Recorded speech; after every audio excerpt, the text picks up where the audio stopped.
Good evening and welcome to 365 Days of Amazing Stories with Theo Mayer. Here we are on day 213 of 2024, and I'm continuing the story of the water lily and the prince. The prince, well, he was in such despair he would hardly eat, and it was clear that he was happy to die if he could not be reconnected with his beloved. And it seemed he never would, for there was no trace of her. The king, his father, had called upon help from the Wizard of Finland, who came as if upon the wind. And when he arrived, he told the king that his young son was heartsick and would not recover unless he was taken outside and put into the wind. He said the wind would blow away his sorrow. So the king had his son brought outside into the gardens, kept him there day after day, until, as the wizard had predicted, the wind blew his sorrow away. And the king said to his son, "Find another bride. Forget about that maiden." The prince said, "No, I shall never do so. I will never have another bride." Well, days passed, as you might imagine. And there came a time when the prince happened to come across that same bridge where the accident had taken place, and he had lost his beloved. And there at the bridge, he stopped,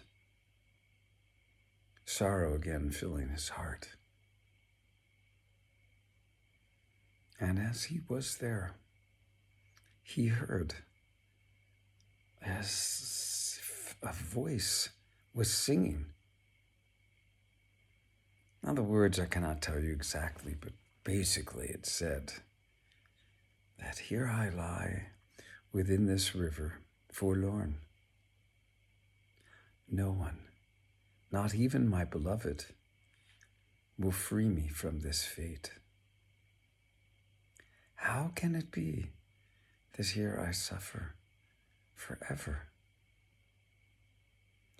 Well, the prince did not make out all of it, but he knew that this was a voice speaking.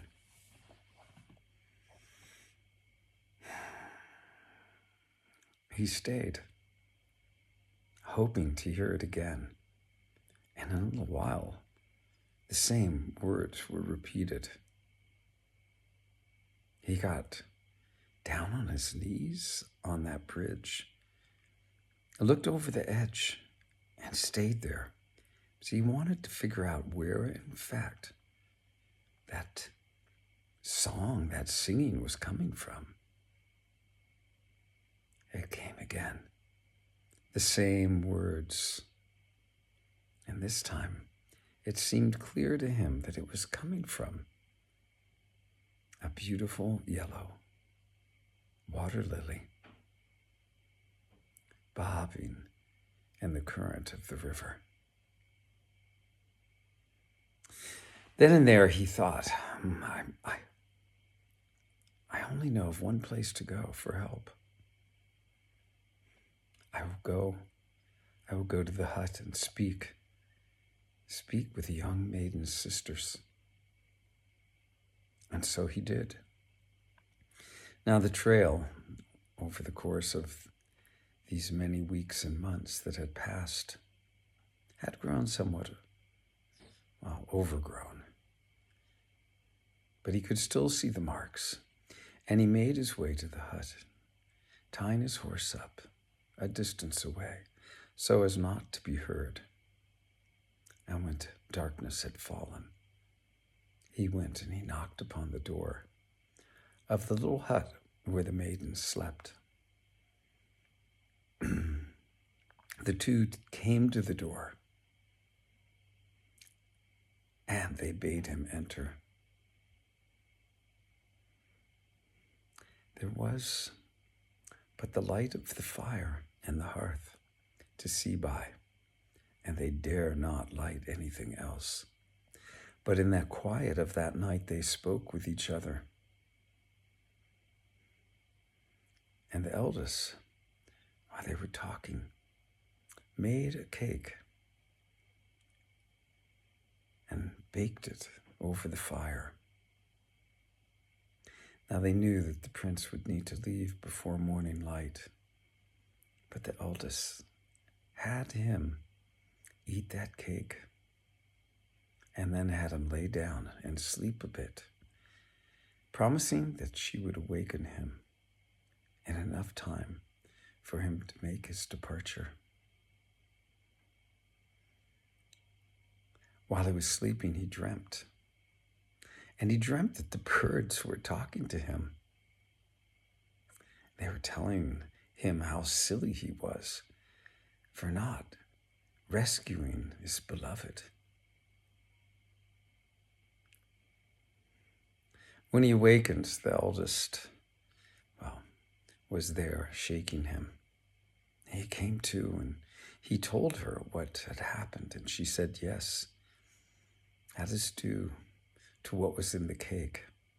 Remember from now on to listen to the birds, for they will tell you what you need to do.